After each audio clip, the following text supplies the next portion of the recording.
Thank you so much, Didi, for sharing so much with us in this short span of time. I wish we could listen to you longer.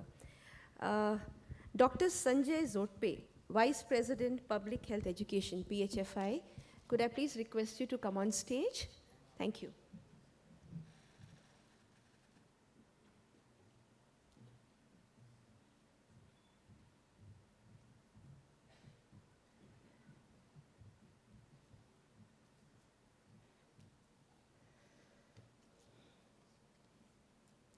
I now invite Dr. K.S. Sethi, Deputy Advisor Homeopathy to the Ministry of Ayush, Government of India.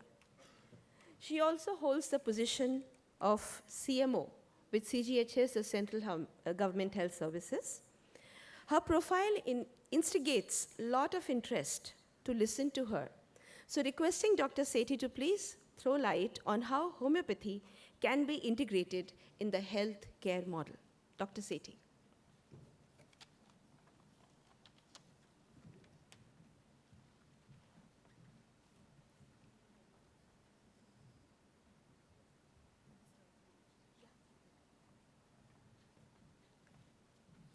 Thank you, ma'am, giving me this opportunity to express my views. Today's topic is a very interesting topic. I think my management students will agree to it. It is a kind of synergy. When there is a synergy, it is win-win for all. During our childhood days, we all have heard of the story of rabbit and a tortoise. They were competing with each other. With the change in time, this story has changed. Now they don't compete with each other. They work together. On the land, rabbit takes the tortoise in its back, and in the water, tortoise takes the rabbit on its back, and they reach their destination faster. So today's topic is about how to make the best of health facilities available within our country. In India, we are lucky to have so many options available. Unlike West, I think we are richer in this aspect. Be it yoga, Ayurveda, Siddha, Unani, homeopathy. In India, we have a multi-cuisine cafeteria approach. We have a choice which treatment we like to have. So in short, I will go through a few of the slides, but basically this is a perspective to make best of everything available. Slide, please. Okay, you give me. India, we have a lot of health burden because India is the second most populous country, overburdened by increasing population and many diversities. There is so much difference about the health status in different states and so much difference between the financial status. India has the highest number of both extreme rich and poor, obese and malnourished. Only 27% of the convention doctors are available for 85% of the rural population and 73% of the conventional doctors for 15% of the urban population. Twin epidemics of continued emerging infections, both and chronic degenerative diseases. India has one of the highest number of TB, HIV and leprosy infection, and the problem is multiplied by multi-drug resistance. It's a fact that no single system of healthcare has the capacity to solve all of the society's health needs. Each system of medicine has its own area of strength. WHO's traditional strategy 2014 and 23. WHO's one of the stated objectives is to promote universal health coverage by integrating traditional and complementary services appropriately into the health service delivery and self-health care. Interdisciplinary research, good quality evidence-based case report and series, and awareness activities to impact Ayush use in public. Why integration? Progress in patient safety and quality had been slow despite increasing recognition of risk across the healthcare system. Just in order to reduce the harm to the patient, we have to integrate systematic approach that incorporates the fundamental building blocks of healthcare from equipment, technology, clinical insight, and workflow processes is needed to take next leap in medical care. Requirements of integration.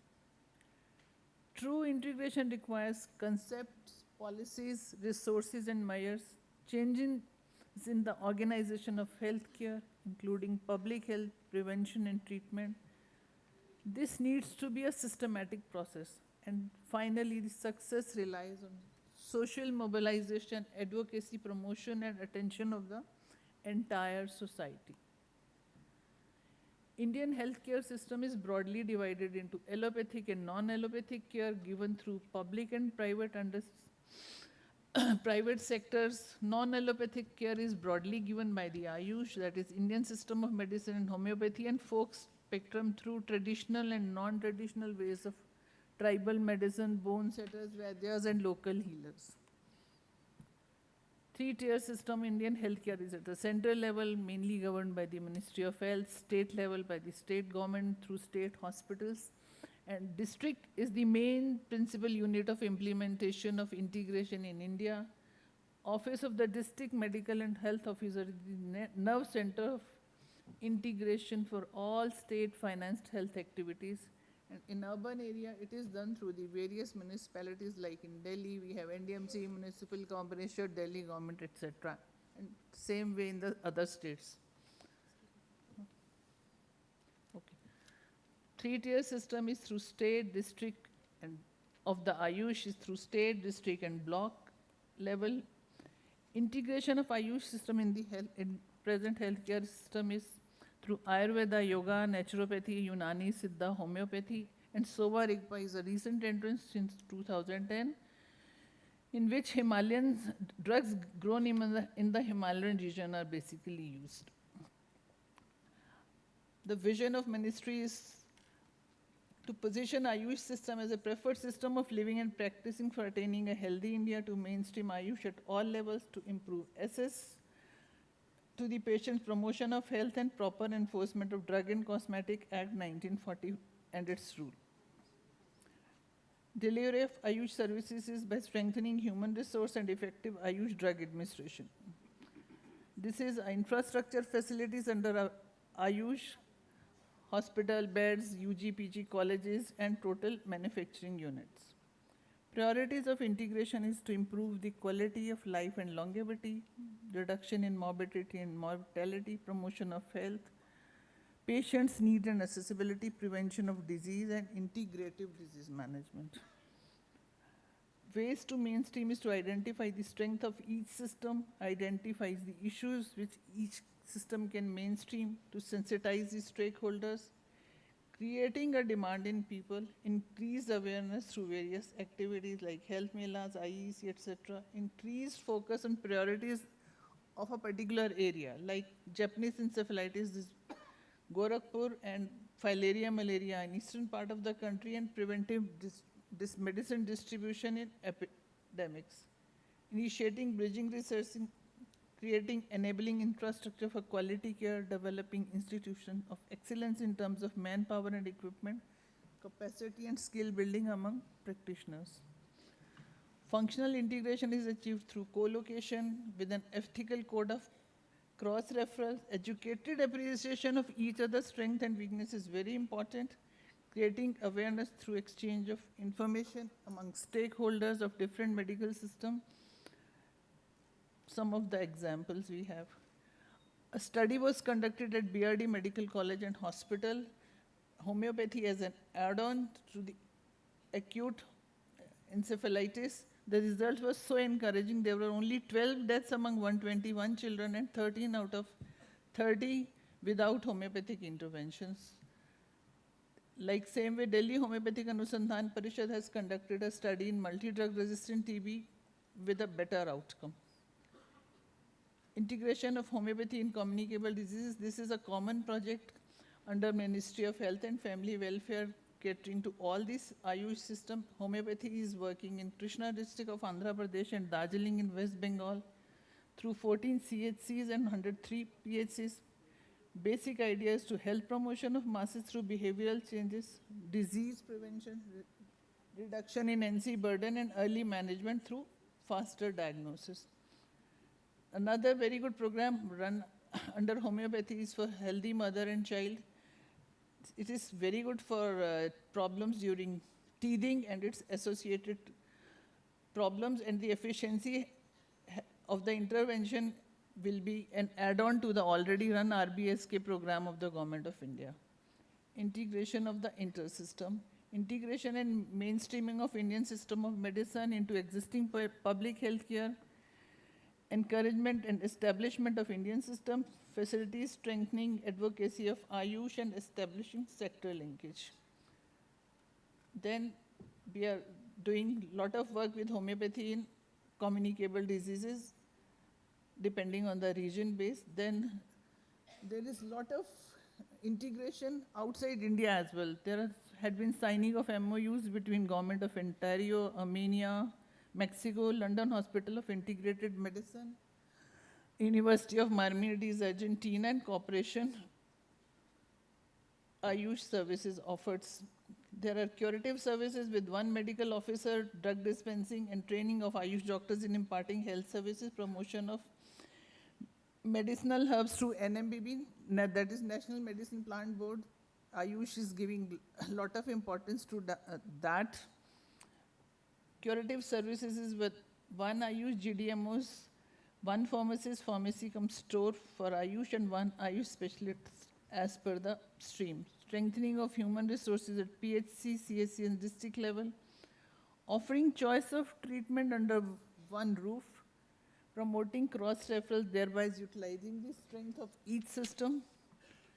These are few of the schemes which Ministry of Ayush is offering, that is public health initiative, extramural research, international cooperation, IEC, central sector schemes, and centrally sponsored scheme, National Ayush Mission.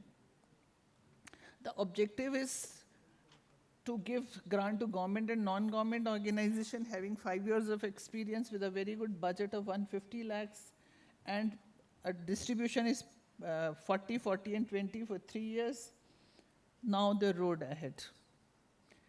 At the institutional level, clear definition of Ayush practitioner, allopathic practitioners, establishment of protocol for interaction and referrals, and ongoing standardization and quality control of Ayush treatment and procedure, building a strong traditional knowledge base, and at the community level, community acceptance, active advocacy of Ayush, and providing ample opportunity to the patient to have a choice of system he wants. The way forward is to create a model partnership at all the levels by integrating the strength of the system and thereby reducing the burden of disease in India. Thank you. Thank you. Thank you, Dr. Sethi. Thank you, sir. Thank you, Dr. Sethi, for enlightening us on homeopathy and integration in healthcare. Well, the time is now moving towards family physicians. It's not just a specialty-based practice. We want a one-point integration where the family physician plays an important role to advise and connect the patients to specialties if needed. So in that context, I now invite Dr. Captain Kushila Bose, Director Medical Operations at HealthSpring. He's the family health experts representative, and his long association with the Defense Healthcare Services gives him a vast experience of managing his present post. So Dr. Bose is going to enlighten us on primary care in integrative health system. Dr. Bose, please. Thank you for the kind words. While we are talking of integration, I stand here as the black sheep. Because basically what the premise is that the other streams of medicine will integrate with allopathy. Hegde sir said we sit on the high horse. But the truth here is that we are the most disintegrated part of the whole system. When young boys and girls go to medical school and people look up to them as doctors, this is the scenario we think, that it's pretty simple. That there is a patient, there is a doctor, there is access to care, there is a doctor-patient relationship. Beautiful. But when I was not looking, somebody came and put all this on top of the healthcare that I'm supposed to deliver. And I'm not even adding the regular beatings by the patient's families and the need to wear a helmet to work. But yes, it seems to have come into our practice. And also, the society or the individuals that we give care to, there has been a lot of change in the last 30 odd years. Earlier, people were born, they grew up, they lived, they loved, and they died in the same place. But today, with movement, with a lot of other data, social media, what have you, the society is also confused as to what kind of healthcare they should be taking. Now, in allopathy, we classify ourselves or break us into three components: primary, secondary, and tertiary. And primary care, unfortunately, has been ignored in India. It still doesn't exist as a formal specialty. And therein lies the crux of the problem that allopathy faces today. That while we know that globally, wherever there is good primary care, the family physician, the doctor going home, all of it, the health outcomes are better. But because we have created these three silos, and we have created great 5-7-star hospitals, people are rushing towards the super specialties, but the health outcomes remain poor. My last point was that there is a research paper which says that just by increasing the number of primary care physicians, the GDP cost goes down of health. And if you have lesser primary care physicians, doesn't matter who the patient is, just the numbers, the cost increases. So Great Britain, which has more number of primary care physicians, they have the FRCGP program, their cost is at 7%, whereas USA, which is more towards the specialist-driven care, their cost is at 15% of GDP. So what is primary care? In fact, during the previous president of USA, they started this program which says health is primary. That means if health has to be looked after, if we are to have a longitudinal care of a person from the cradle to the grave, if I have to provide comprehensive care, there has to be a single point, and that should be the primary care physician or the family physician. This is where the integration can truly happen, because a specialist care is an episodic care. You have a heart attack, you go, they'll put in a stent. And after that, hopefully you will not see that cardiologist again. So that cardiologist is very poorly placed strategically to give you any sort of change in health. And by the time you have developed that narrowing of your artery, it's a little too late, really, to give you any advice as to how to change your lifestyle and how to prevent diseases, if at all. So I like to think of it as that a P4 medicine, this predictive, preventive, participative, participation from both sides, the doctor, the healthcare team, and the patient, which we were talking about in yoga, and personalized care, as we were saying, that some will benefit from Ayurveda, some will benefit from Unani, and this is the model, as was talked before, is being followed in China. However, our thing, what Sir was mentioning as the business works somewhat like this. That means the population is unhealthy primarily because they do not know what to do, they're uninformed. So they episodically visit healthcares to when they have a problem, and then they land up in the tertiary care facility, and then the insurance kicks in. Insurance in India does not pay you for going to a GP. It pays you if you have a sepsis. They pay a lot of money to hospitals for sepsis patients. They pay a little less to people with, say, who has gone with a fracture. So the reward system here in our country is rewarding bad outcomes. The more the complication, the hospitals stand to earn more. But as you can see, there is no payment to the person. I mean, after all, right now we are discussing that people have to take their health in their own hands. if you maintain your car very well and you don't claim insurance, next year they give you a rebate. There is no such concept in health insurance. If you keep yourself healthy, they're not going to reduce your insurance. In fact, by age, it will go up. Barriers to primary care.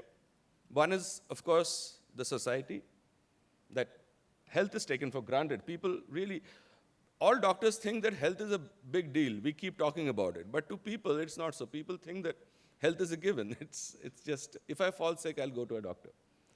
So then they are confused with the lack of awareness about the alternative forms of medicine. That is, I think that we need to do a lot more advocacy on it. The profession itself, like my education has always been on curative medicine. That if you fall sick, I can treat you. So if a patient comes and tells me, if I ask him what is wrong with you, what a question to ask a human being, what is wrong with you? But that's what we typically ask. And if he says nothing, that conversation stops, because I don't know what to say after that. So the curriculum needs to change. There has to be speciality as primary care. The primary care needs to be a much different curriculum than what is being treated. And this focus on tertiary care should go away. I've just put the government policy because that would take a separate conference by itself. So if we were able to break these barriers, this is how healthcare would look like in 3 domains, the so-called primary, secondary, and tertiary. And all those things which are causing the problems here would get reduced if primary care was taking care of the majority of the issues which the society is facing. These are some of the areas where primary care needs to be strengthened in India, and it is very important that we do so. Now, I'll introduce another word. Before we integrate, we have to be accountable.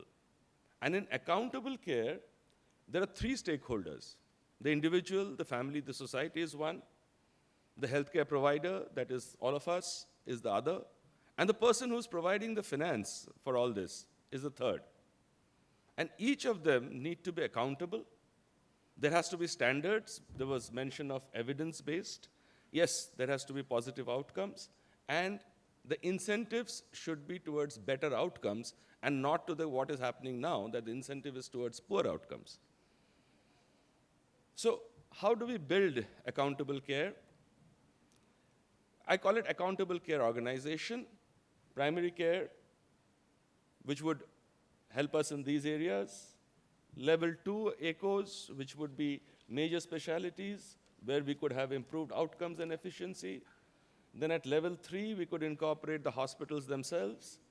And at level 4, then we have to bring the government in and governance in and have an accountable nationwide healthcare environment. Without accountability from us, from the patient, from the society, healthcare is not going anywhere.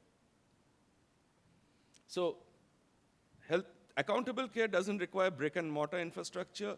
It requires us to work towards these protocols, these standards, the integration thereafter. First, the integration within the specialities and the whole of allopathy, and then, of course, integrating with the rest of the Indian systems that we have. And innovative finance systems to help people achieve their goals, their health outcomes, and let people understand what it means to be health. I mean, if you hear Professor Hegde talking, you will understand health, but then that's difficult to sustain, so we have to have platforms where we can have that talk. This is written by my chairman, Dr. Gautam Sen. He wrote this document on India Infrastructure Report on Healthcare. So some of the highlights are that we need to make primary care education and training a priority with a curriculum that addresses the world of today, the world of India, and is not a mere replication of what is happening in the Western world. The second part is that this integration has to happen through common values and not through money, not through business. So only then we will be able to do this. And we know that people are going to spend their money 75% of healthcare is out-of-pocket expense. That's going to remain. So we have to understand those things. We have to understand that the rural, urban, poor, rich, they have different imperatives of health, and we have to, as an integrated forum, be able to address all of this. It's a big bite, but in 10 minutes, what more can I do? Thank you. Thank you, Dr. K. Thank you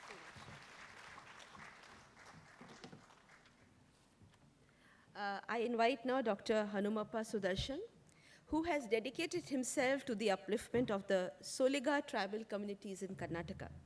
He is presently the Honorary Secretary of the Karuna Trust and is here to share his experiences on the role of NGOs in reaching health care to the unreached. Dr. Sudarshan. 7 minutes, please. My time has been cut down from 12 to 7 minutes, so I'll try my best. Okay.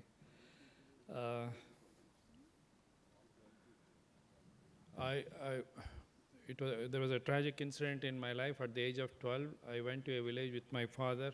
He literally died on my lap without medical aid. That day, I decided to become doctor and save lives the rest of my life. And so I wanted to reach out to the unreached, where the healthcare is not reached. I started in Veerappan's territory, where the BR Hills, where we started our project. Then we work in Naxalite and also in the insurgency areas in the northeast. We work in very remote, hilly, tribal areas. So the VGKK was 1980. We work in the BR Hills. Soliga tribal people. Anyway, this is important. My own concept, I wanted to go and work with the tribals and help them. So initially, I started with curative health.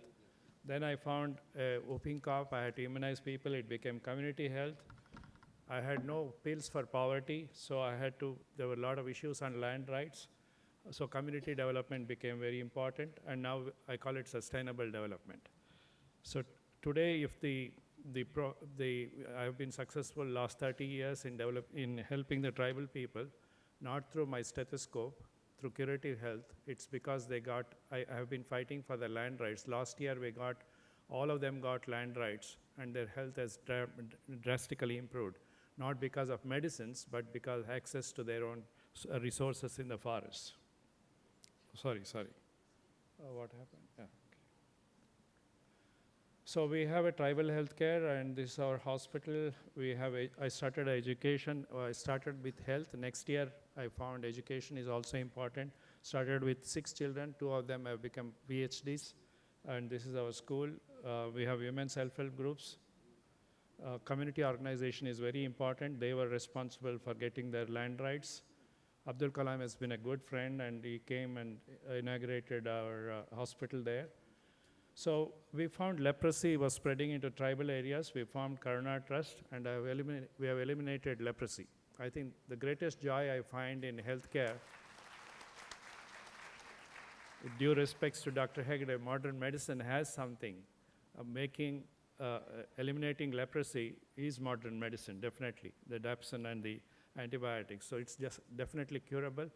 And the second joy I found is the emergency I had in the tribal areas, mouth-to-mouth resuscitation and saving the life. It was 25 years old, and that definitely is also modern medicine, but you can save lives.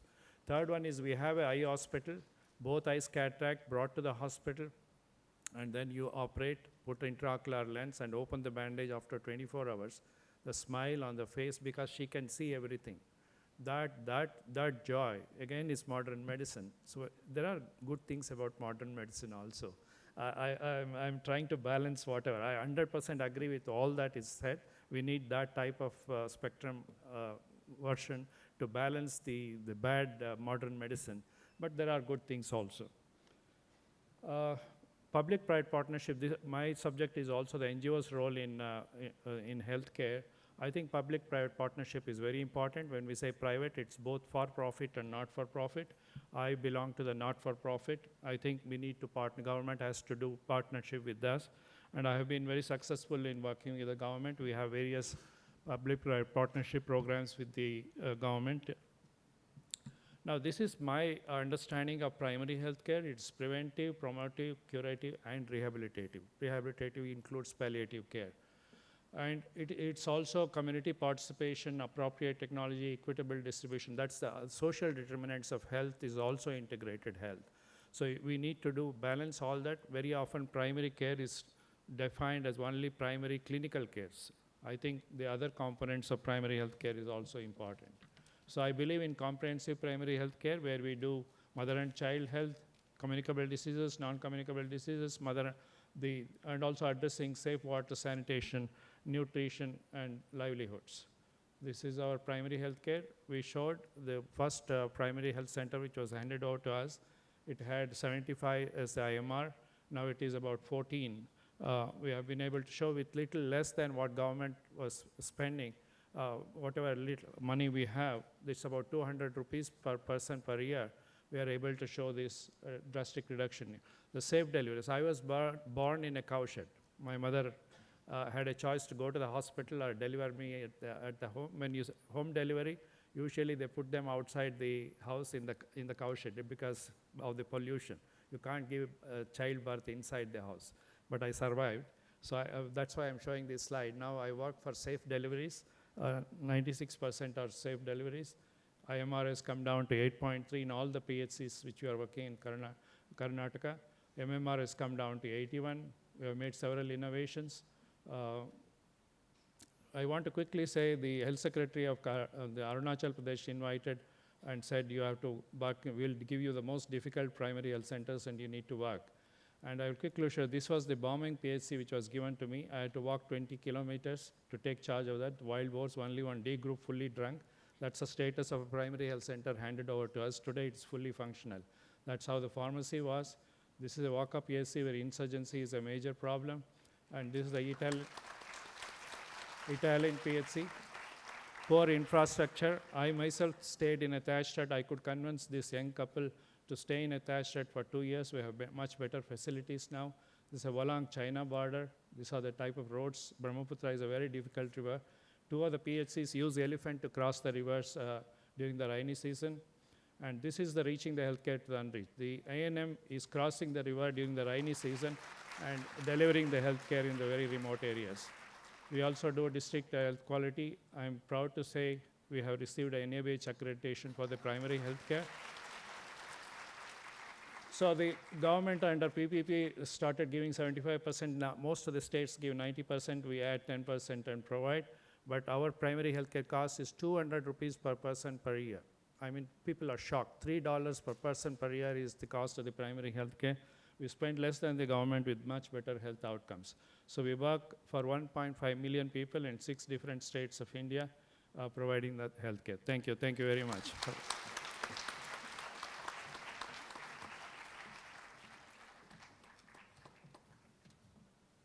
This is really, really awesome, the work you're doing, sir. Well, now we move ahead, and we have a very special presentation by Mr. Dilip Kumar, President of the Indian Nursing Council. Nurses are the unacknowledged pillars that support the entire hospital-based system, along with home care too. Mr. Dilip Kumar will be sharing on globalization of healthcare from the nurse's perspective. Mr. Dilip Kumar.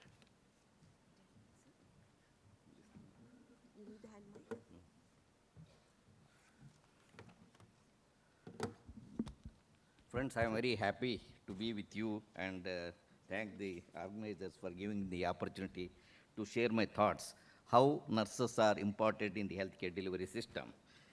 On May 12th, International Nurses Day, which we are shortly approaching, everybody says that the nurses are the nursing profession is a noble profession. Nursing are the angels. Without nurses, nothing will work. But when it comes to empower the nursing profession, I think you will see a less fortunate the nursing profession.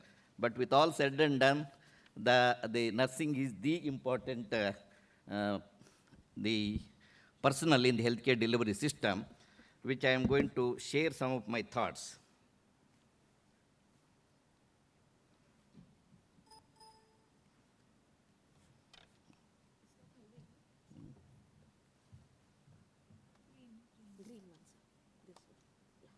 Okay. The World Health Assembly, I think the 2016 has passed resolutions on the health workforce. And our International Council for Nurses, when they intervened some of the resolutions in the World Health Assembly of 2016, they said no health without a workforce, no workforce without a nurses and midwives. And the global strategy on human resource for health, which has given a more importance for each countries to have a reliable data and to have more nurses in their healthcare delivery system, which I think all our panel members were talking about the different healthcare system and their different systems of medicines. But nurses are required on all the systems, because irrespective of the system, without the nurses, no system will. So therefore, I am not going to debate on the which system, but we are there, because when the Ayush Ministry asked the Indian Nursing Council to have a separate category of the nursing professional for the Ayush, we were the one person advised the Ayush Ministry. The core concept of the nursing is the caring. So caring is there in all the professions. So therefore, there is no need to have a separate nursing professional for the other system of medicine. Please give us the continuing education of 3 to 6 months, a modular of the various therapies in different systems. That itself is enough. It is going to solve the problem of they wanted to go and establish the separate council for the different systems, which I said, don't go to the parliament and get the approval. It takes long time and all. Why can't we work together? We will be willing to partner with you to finalize the modules for the different systems. That is going to solve the more of the problem. You all know that the nurses are the large working force which is available in the healthcare delivery system. Due to the shortage of time, I am not going to deal about the interdisciplinary collaboration, patient education, because we are working with all the healthcare delivery system. We are the one nursing professional working for the patient safety in the healthcare delivery system. They foster interprofessional collaboration. The teamwork is going to pay the outcome of the patients, and therefore we should maintain a good understanding, and also the interprofessional education, which is one of now the World Health Organization is supporting that all the people has to be trained together. That I think that is the one we are on. That concept means the doctors are not aware of the borders of the nurses. Nurses are not aware of the borders of the doctors. Both of them, they are not aware of the pharmacist. So we are all working for one patient. So if we have trained together, then we'll be able to do the patient outcomes, and lot of bottlenecks can be removed in the healthcare delivery system.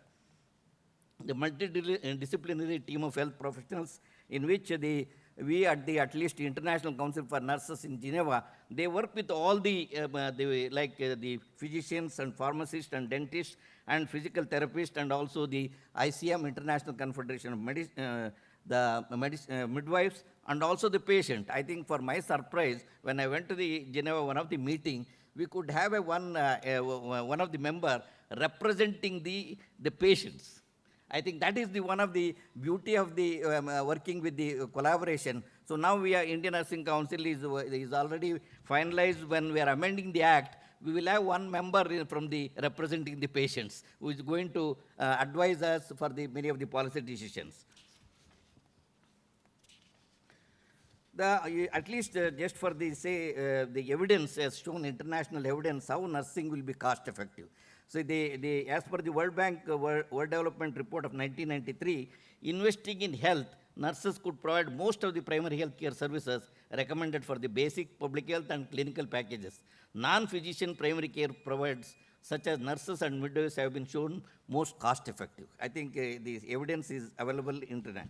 Similarly, some of the studies have shown that appropriately prepared nurses can deliver as much as 80% of the health care and up to 90% of the pediatric care that is currently provided by primary care physician at equal or better quality and at less cost. In one study in America, cost per episode were 20% less when nurses provided initial care and then the physician did. With growing population of persons aged 65 and above, nurses can be a most cost-effective people for the range of services which need to be provided to the elderly. The care in the home for well and elderly people, the nurses are going to be more cost-effective. So in this, therefore, I think the question comes when the allocation of funds comes, the health gets the least, and the nursing gets the least out of the health budget. That is one of the, that is why you see the nurse-patient ratio and all those things. You will find one nurse has to take care of the 100 patients, then how can you expect the quality of the care? So therefore, there is a need to follow the whatever the norms of the, at least whatever the government of India has said, that the nurse-patient ratio which is implemented. That means each state government has to sanction the most